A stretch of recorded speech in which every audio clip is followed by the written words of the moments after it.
Hello friend, আজকে খুব ভালো বৃষ্টি হচ্ছে। তো ভাবলাম আজকে একটু ডিম নিয়ে এলাম ওখান থেকে কিনে। তো ভাবলাম আজকে ডিম কষা করে একটু হালকা কারি করে বানাবো। তো ডিমটা জলটা আমি বসিয়ে দিয়েছি, আর ডিমগুলো আমি একটু দিয়ে দিই। ডিমগুলো একটু হোক। আজকে আপনাদের সাথে ডিম কারির রেসিপিটা আমি শেয়ার করছি। তো আমি প্রসেসটা দেখাচ্ছি কেমন কেমন করা যায়। আপনারাও বাড়িতে বানাতে পারবেন, কোনো অসুবিধা হবে না। আপনারা বাড়িতে যখন ফ্রি থাকবেন এই ডিম কারিটা করুন। ডিম কারি মানে আলু ফালু দিয়ে আমি এটা বানিয়ে আপনাদেরকে শো করছি। আপনারা সবাই আমার ভিডিওটা ফলো করুন। হ্যালো ফ্রেন্ড, আর আমি ডিমটা বসিয়ে দিয়েছি, আলু পেঁয়াজ সব কাটা হয়ে গেছে আমার। এবার আমি মশলাটা তৈরি করে নিচ্ছি। মশলাটা কী করে আপনারা বাড়ি তৈরি করবেন ওটা একবার ফলো করে দেখে নিন আপনারা। আর আমার কোনো ভুল হলে, আপনার কিছু হলে প্লিজ আমাকে একটু ক্ষমা করে দেবেন আপনারা সবাই মিলে। আপনারা দেখুন আমি কী করে ডিমের রেসিপিটা আলু দিয়ে কষা করে করছি। এটাকে আপনারা ফলো করবেন, বাড়িতে বানাবেন, ভালো লাগবে খেতে, খারাপ লাগবে না।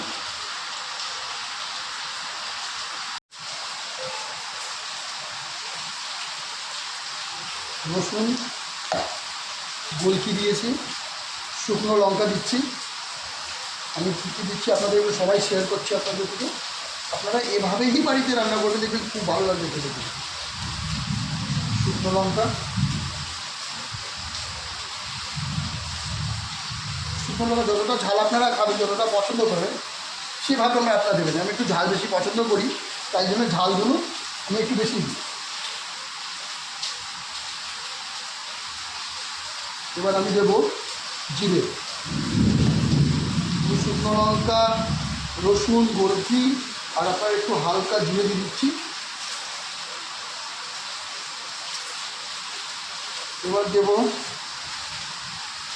আমি একটু হলুদ,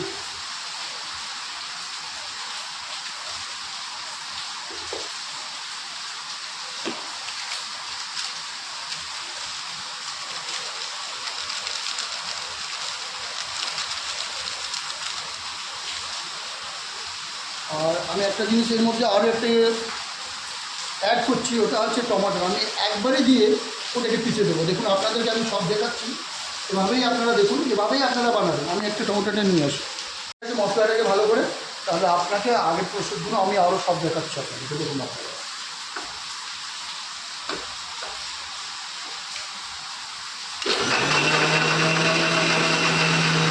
ভালো করে গ্রাইন্ড করে আপনাদের আমার প্রায় প্রায় হয়ে গেছে। এখনো একটু বাকি হবে। আমার সব ফ্রেন্ড, আমার সব কিছু রেডি আছে, খালি মিক্সিংটা করে এবার সব কিছু রেডি করা হয়ে গেছে। এবার আমি এটাকে বানাবো, আপনাদেরকে দেখাচ্ছি। আপনারা প্লিজ বাড়িতে একবার নিশ্চয়ই ট্রাই করবেন, দেখবেন খুব ভালো লাগবে খেতে। ফ্রেন্ড, আমি সরষের তেল দিয়ে, কড়াইটা গরম হয়ে গেছে, সরষের তেল আমি দিয়ে দিই। এর মধ্যে আমি ডিমগুলো করলাম, এই ডিমটা 3টে ছাড়িয়েছি, একটা ডিম আমার থেকে ভেঙে গেছে। কড়াইটা গরম হয়ে গেছে, সরষের তেল দিয়ে এই বানানোটা খুব ভালো হয়, টেস্ট হয়। আলুগুলো রেখেছি, হলুদ দিয়ে দিয়েছি, রেখে দিয়েছি। ডিমগুলোকে একটু ভাজা ভাজা করে দেবো আমি। ডিমগুলোকে একটু ভাজা করে একটু হালকা করে লাল করে বার করে দেবো। দেখুন আমি কী করে ডিম, সরষের তেলটাও গরম হয়ে গেছে। ডিম বাজার থেকে নিয়ে এসেছি, একটা মনটা খারাপ হয়ে গেল, একটা ডিম আমার ভেঙে গেল। এবার আপনারা দেখুন আমি ডিমটা খাই।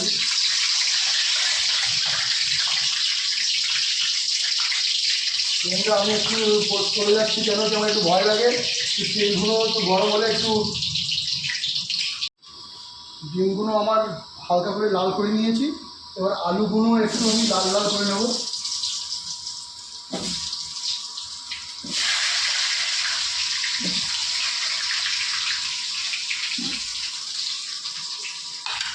আলুগুলো একটু দিয়ে হালকা হালকা লাল করে ভেজে বার করে দেবো।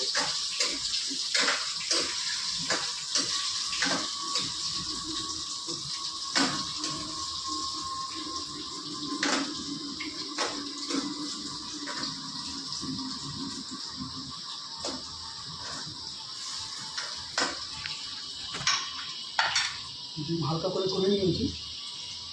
আলুটা একটু লাল লাল হয়ে যায়, তারপর মশলা দিয়ে আমি কষাকষি ভালো করে কষে নেব। আমার আলু ডিম সব লাল করে ভাজা হয়ে গেছে হালকা করে। এবার পেঁয়াজগুলো আমি দেবো। পেঁয়াজগুলো দিয়ে তারপরে একটু হালকা ব্রাউন কালারে করে নেবো। তারপরে মশলাগুলো কষে তারপরে এই রান্নাটা আপনাকে করতে হবে। তো হালকা করে একটু পেঁয়াজগুলো একটু হালকা লাল হবে, 2-3-4 মিনিট লাগবে। আমি লাল লাল করে তারপরে মশলাটাকে দিয়ে এটাকে কষিয়ে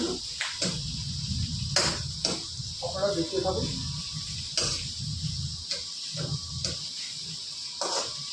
যেমন কি হচ্ছে সবাই সব কিছু দেখুন আপনারা। এভাবেই কিন্তু আপনারা বাড়িতে বানাবেন, কিন্তু ট্রাই করবেন একবার, দেখবেন কেমন হয় খাবার খেয়ে। আর যে সিঙ্গেল থাকে ওদের তো একা বানাতে সুবিধাও হবে, কিন্তু ছোটো গ্যাস ইউজ করি।